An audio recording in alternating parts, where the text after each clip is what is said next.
one of the things that I was asked about Bazball at the start of the Ashes, in regard to will this work, the great entertainers, and one of the things I said, a little bit piously, I suppose, was, well, it's all well and good, full houses for the Ashes, you're never going to have any trouble selling those tickets, yada, yada, yada. The real test will be next year when the West Indies come for 3 tests in Sri Lanka.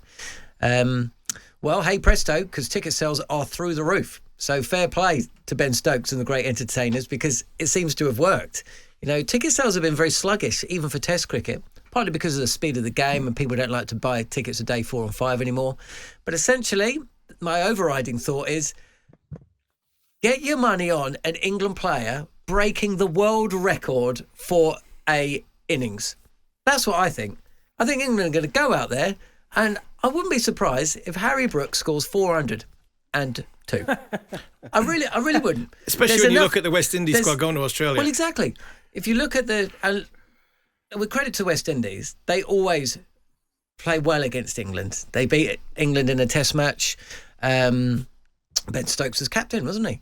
They shy hope at Headingley in 2017, was it? You know, they've got a terrific record, and fair play to him. You know, they came over here when nobody else wanted to during COVID times. But if England get a good track, bat first, plenty of time, Harry Brook comes in, I can see it. In terms of the challenge, in a more serious nature, going back onto what Harmy's just said, Manners, look, we've got a situation which, and nobody's been on this story more than you, Manners, the team that is going to be heading to New Zealand, the South African team that's going to be heading to New Zealand in February, the Test team that is, which has basically been cobbled together out of, essentially naturalised American players that left South Africa years ago, players that turned their back on South Africa and came to England, players that, the coach found down the back of the sofa. Maybe a couple turned up underneath the Christmas tree. Who knows? But essentially, South Africa have never beaten New Zealand in a test. Sorry, New Zealand have never beaten South Africa in a test series, ever. Am I right in saying that, Manners? I think that's right. Ever. That is a proud record, okay? And it will almost certainly go in February. How long have South Africa and New Zealand been playing cricket against each other? 70 years? Around that? 80 years. And essentially, that proud record has been thrown in the bin. Okay?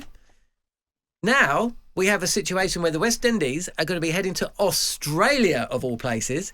When did West Indies win a test match in Australia? I mean, you must have to go back to 1990, mid-90s, a long time ago, right? And they are going with 7 debutants. That, in a nutshell, is why Test cricket is done. Because there are only 4 or 5 nations playing it. That's my overriding thought. And when it comes to Sri Lanka and West Indies, because we grew up, and we don't need to go through all the names, but one of the, and I know this you have to go back for this, but when you were growing up watching cricket in the 80s, at the start of the summer, on terrestrial TV, the first test of the summer, these 11 faces would appear on your screen.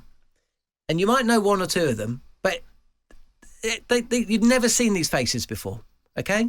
And then by the end of the summer, you could reel the names off. You knew the facts and the figures. You knew the deeds. You knew who had done well and who hadn't. And essentially the narrative and the stories and the history was born, and it continued through. That's how cricket used to be. Now, those days are gone. That's absolutely fair enough. But the days of us sitting back and watching the very best of the West Indies playing Test cricket, the very best of Sri Lanka playing Test cricket, it's gone. On AM, on DAB, via the talkSPORT app and on your smart speaker. talkSPORT.